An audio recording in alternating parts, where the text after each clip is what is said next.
Hey, it's Adam, your internet chess coach. This game is part of a segment of a full analysis video. If you want the full video, click the link below. Otherwise, stay tuned and watch this just single game. Go.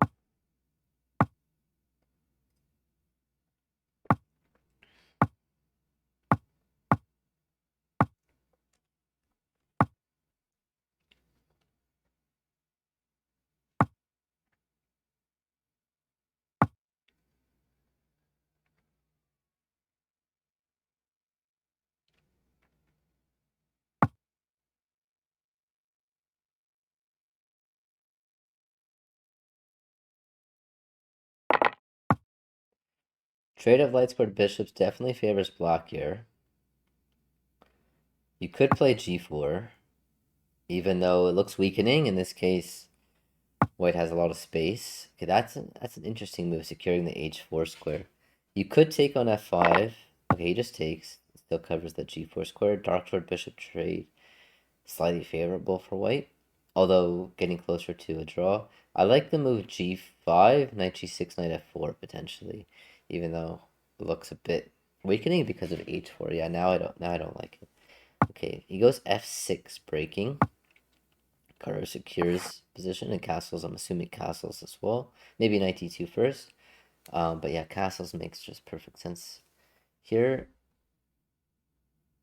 Hikaru's thinking, so he's maybe seeing castles gives black just a completely safe position, and the f4 square becomes a little bit weak. So what does he have in mind?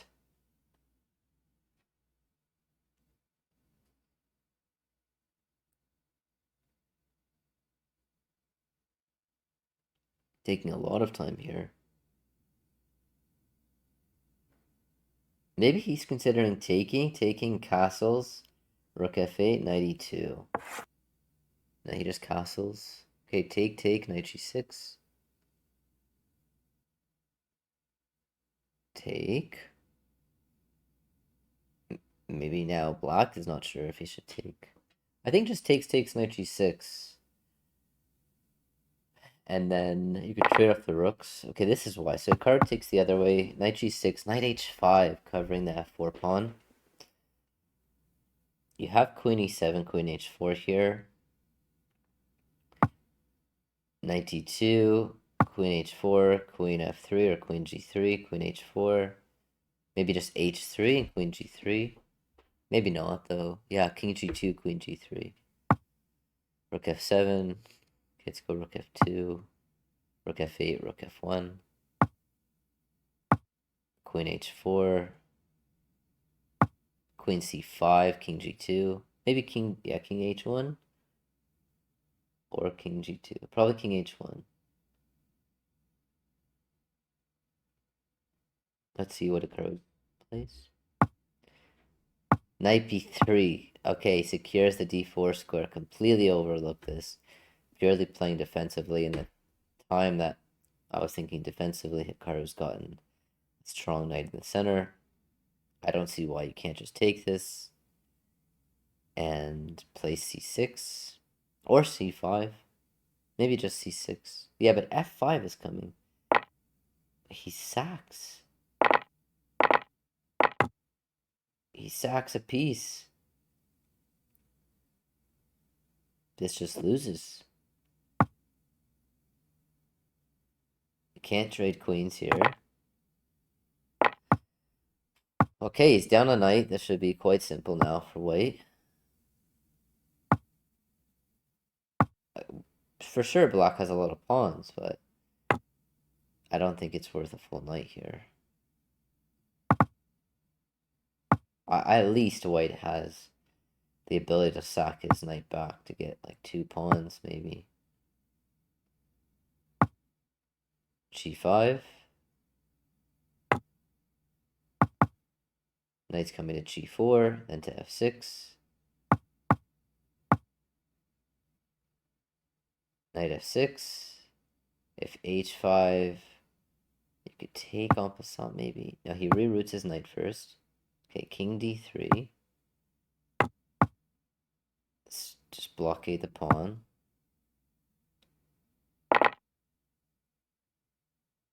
Let's go knight f2 maybe. Interesting how much initiative Black has gotten with this. Okay, you could take on g5, but then you lose the e4 pawn. e4 is hanging, so he goes. You could sack the knight, but obviously he doesn't want to here. King d1, king c1. Now you can take on g5. I was surprised he didn't go king h4 there, just going after the pawn. Knight f3.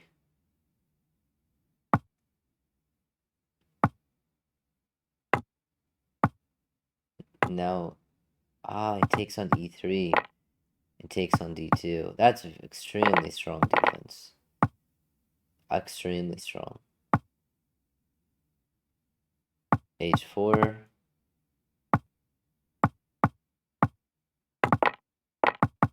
In a winning position.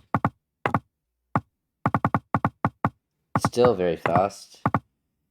Finding the checkmate. Okay. Let's head over to our analysis.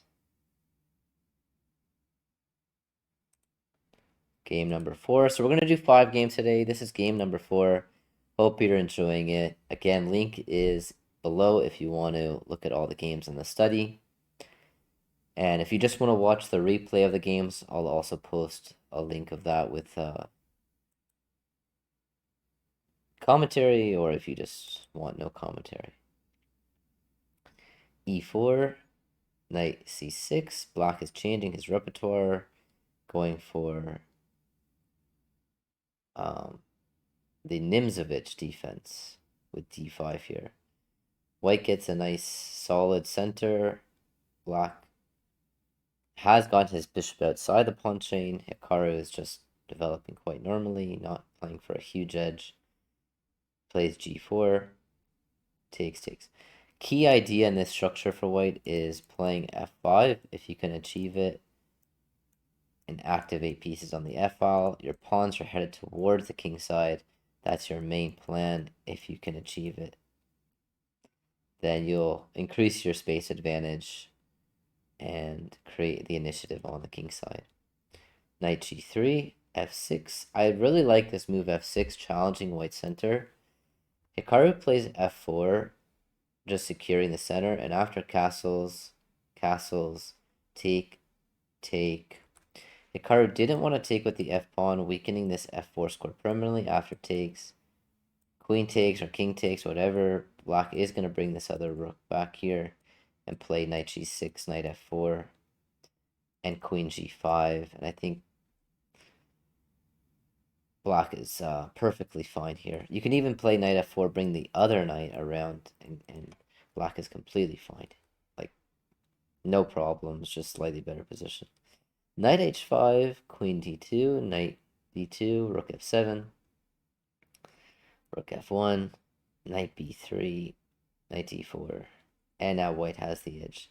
So something went wrong here. In this position, rook f8, rook f8 gave white an advantage with rook f1. Better was queen c5 immediately, but what's the idea? If knight b3, then queen b6, and if knight d4, you have a sacrifice with the idea that at the end of the variation, the rook is going to fall. It goes like this. Knight takes. Not sure which knight, doesn't make a huge difference, but let's just say this knight. If you take, then takes. You cannot take back. Otherwise, queen takes, winning the rook. So Black had an opportunity here before making this move, rook f8, seeing some potential idea with knight takes. I think very difficult, but an idea to think about for future reference. Also, he finds queen c5, which, both these players incredibly strong. And Black at least found this move, just one move too late. Knight b3, queen b6, or this idea. Knight d4, now it doesn't work at all. He just sacks a piece. He sacks a piece for getting a lot of pawns, but it's not nearly enough. Takes, and queen c2. Takes.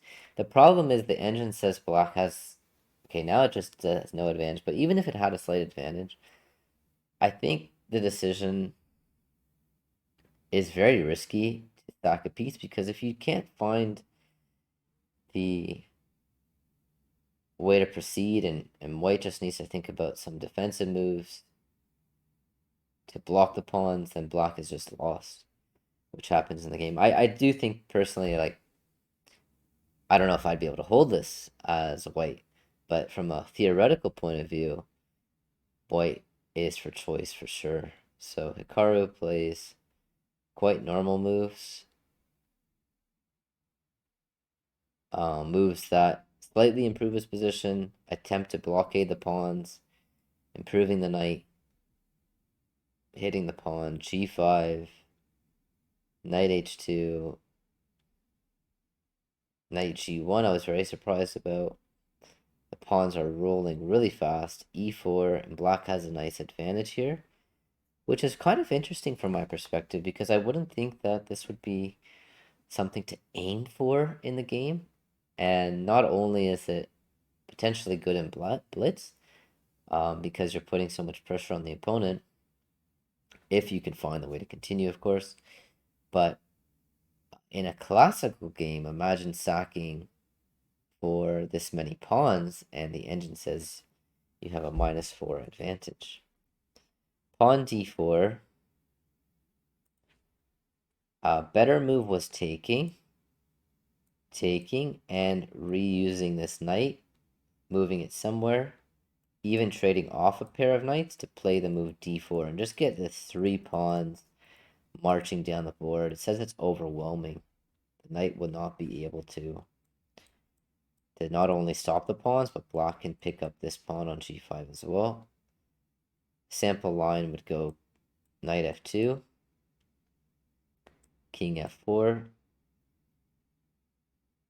not even defending the pawn here, but king c2, king takes, king takes makes sense to me, king d2, king f4, knight g4, d4, the pawns are too much, knight f6, I think makes sense to defend the pawn, but computer says let's just march, and if you take, check, king d1, pawn c3, if king e2, pawn c2 wins. And if king c2, pawn e2 wins. And if you bring the knight back, then how do you win this? If you go d3, you lose your entire advantage because of this check. So king to f3, getting out of the check and supporting the pawn advance. If knight d5, then check. You have to block the pawn. If you don't block the pawn, right, you just get a queen. Pawn c2. So let's go back. So black has a serious advantage. Maybe he didn't want to trade one pair of knights, but he could have in this case. And d4 still a great move. Takes, knight f6, d3, d2, e3, and he takes the pawn, knight takes, king f5. Black is completely winning. I'll pause it here. Can you find the best way for black to win this game? How is black supposed to win? If we can push to d1, we're winning. The knight is currently dominated. Knight to e5, he can take, and the king is blocking the pawns. So maybe a4 is the winning move here, with the idea of just b3, takes, b2. And if a4 knight takes, then we have knight b2, and we're getting a queen next move. Let's turn on the engine. a4 works, g5 also works. a4, if you take, then knight b2 wins. His opponent misses it, and he activates the king, which in turn allows the knight to be allows the knight to get back in the game with knight g5. Knight f4. Black is still winning, by the way. Trying to push this pawn just in one move. It looks completely hopeless, but Hikaru finds knight f3, and the move that blunders the advantage is king c3, because now the knight can pick up the pawn and control d1. Best move here, super tricky, by the way, super tricky knights, is moving the king closer to the knights, king to e4. If you move the knight farther away, then you can sack the knight and get an equal position. Moving the king towards the knights, is that a move that you would consider? Moving your king towards the knights. Generally, we get a kind of afraid when we see knights rushing towards us. But the knights don't have any checkmate threats. White doesn't have any pawns that could throw in. He doesn't have rooks. So maybe we should think about this differently. Is move the king towards the attack rather than away from the attack. And Hikaru finds a way to pick up the pawns, and it's all over here. Knight c4, he trades. Also not the best move. He could just go h4, but he trades. And white plays b3, which loses. Better was a3. And if h4, then b3. The point is you cannot take because of a2. And the pawn is crashing through. You have to take, and if you take this guy, then you just take on a2. So he had a drawing chance here with not b3, but a3. Very low on time, but missing some key idea, which is that after b3, the knight controls the a3 square and the b2 square. So you can simply take, you can't push, and if you take, the knight controls the b2 square. So he had an opportunity to first control the a3 square himself, and the point is that after b3 you cannot take because the pawn is too fast, and after b3 if you take, the knight can't stop the pawn on the corner square.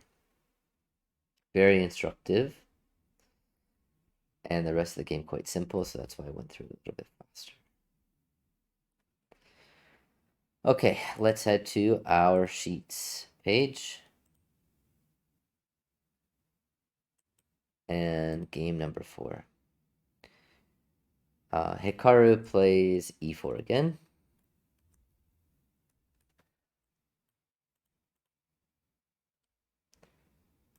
Let's put this in. Okay, I'll put that in a second. e4 and knight c6 and d4.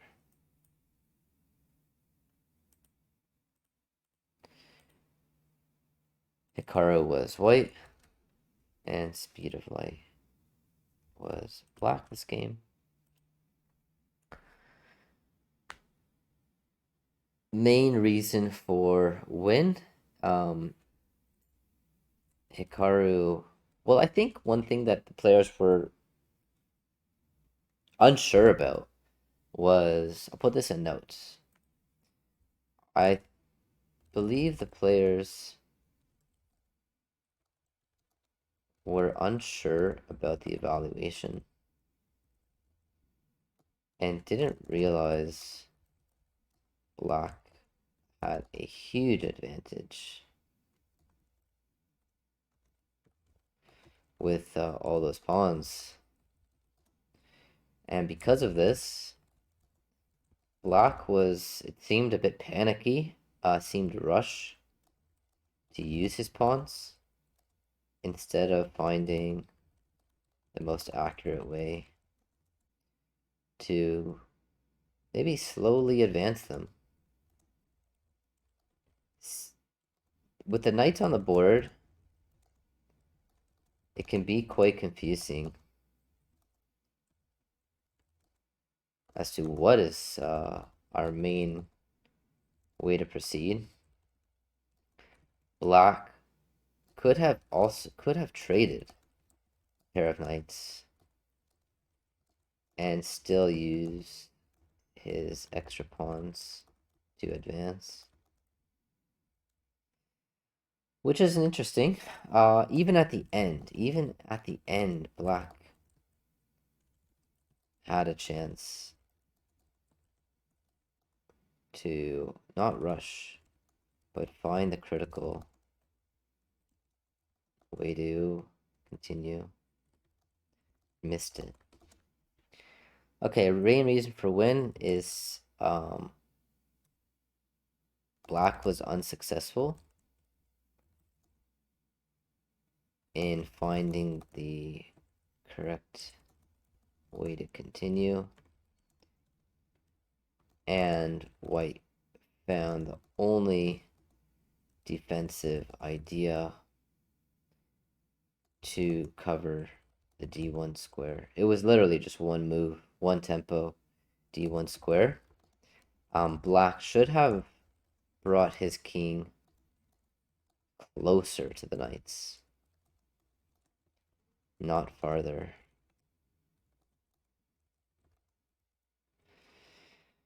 And then white was up minor piece and used it successfully to stop black's last pawn. Okay, main reason for loss is could have gone in the opponent's favor. Black didn't understand or couldn't find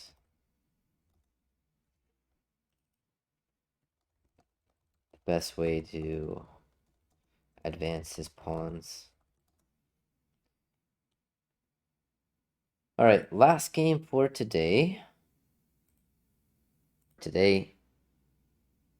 And I hope this gave you some sense as to why Hikaru is 250, maybe 300 points higher rate than his opponent.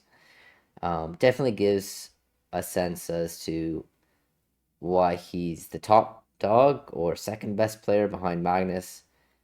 In Blitz in 3+0, he's completely dominating this player in the score, maybe not on the board every game, but you can see why he's just a nick better than his opponent every single game, not giving material, finding the best defensive move, finding the right idea, and his opponent failing to capitalize when he has an advantage in several games. So even if you're having the advantage, doesn't mean you're going to win the game. Also, even if you're the better player, doesn't mean you're always going to have the advantage.